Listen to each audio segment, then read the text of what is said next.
2008 as being COPD because I had a cough that went on for weeks and weeks and weeks, and I'm an ex-smoker. I packed up, it's about 30 odd years ago now, maybe a bit more.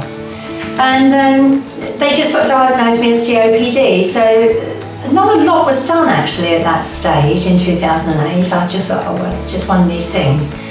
I joined, a few years ago, I joined a group called Breathers, and from there they referred me to Rachel, the respiratory team, for rehabilitation. I'd never heard of it before, the doctors never said nothing to me. Brilliant, best thing I ever did actually. It's hard. It's really hard because a lot of us, I think, with this condition think, oh, I can't do that, I get out of breath, I can't do this, it's going to kill me, sort of thing, I can't breathe. But it actually it's brilliant, it's the best thing anybody can do. I'm never going to get better, but I'm not getting worse, and that's the main thing. I'm obviously this illness that we've got will probably end up killing me, who knows? I mean, I could be run over with a bus, but that's in the future, isn't it? But she says it's just stabilised. It's so obviously what I'm doing and what the respiratory team do for us is actually helping us, prolonging our lives anyway. Because I'm sure I would have been 10 times worse than what I am now if I hadn't actually gone there. I've had lung cancer. I've got COPD through smoking, 100 cigarettes a day. I've also worked with asbestos. I was a motor mechanic. Of course, back in those days, there was no ventilation. You just blew the dust out. There was asbestos in the brake dust. So this is what caused my problems. At the moment, I'm doing nothing. I'm retired, which is a nice thing. It's I don't know what I can say about my life, really. Brilliant. Rachel was fantastic. I mean, you have a good laugh, you have a cup of tea after, and you actually get to know what the inhalers and that do for you.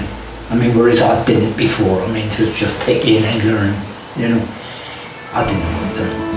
I knew the blue one was for the quick, if you were out, and the other one was the long lasting one, and that was about it, really.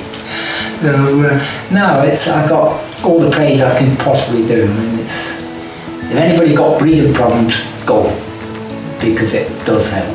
It really does help.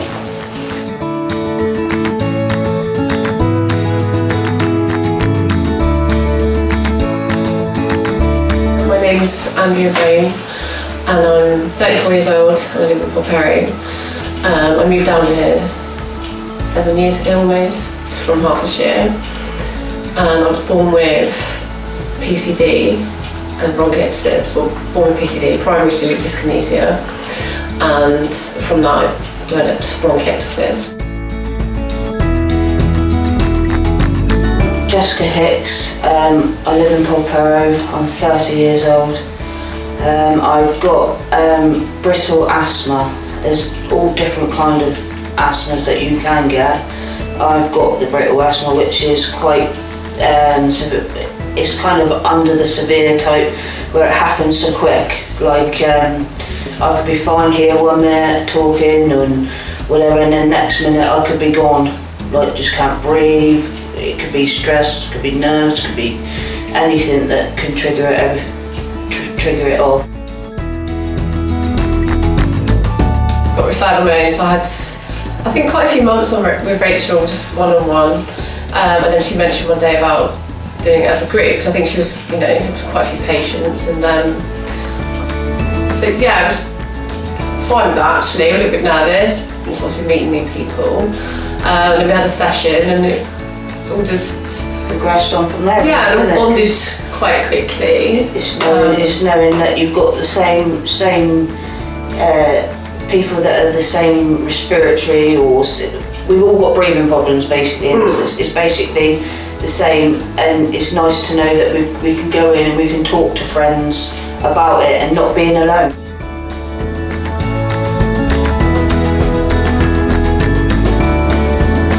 Things that concern me and everybody that, if you like, is new to this disease is basically fear, panic,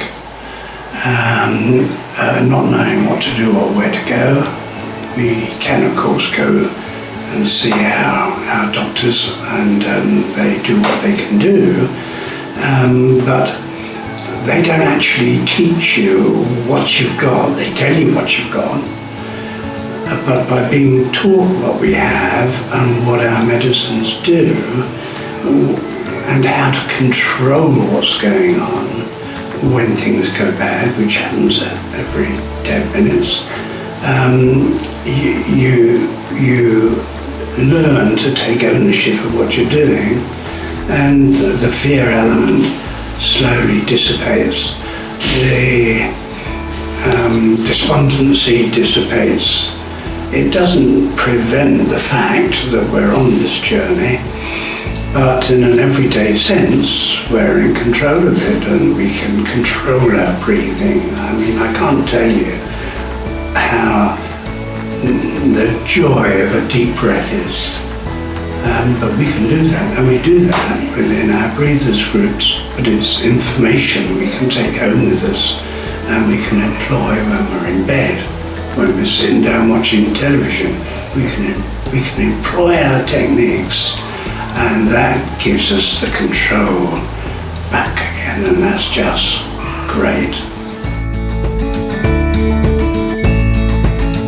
Because the service that we get at the moment from the people that we deal with, listen, it's better than first class. The people that we talk to, the people that deal with us, you know, and that's all we want to do.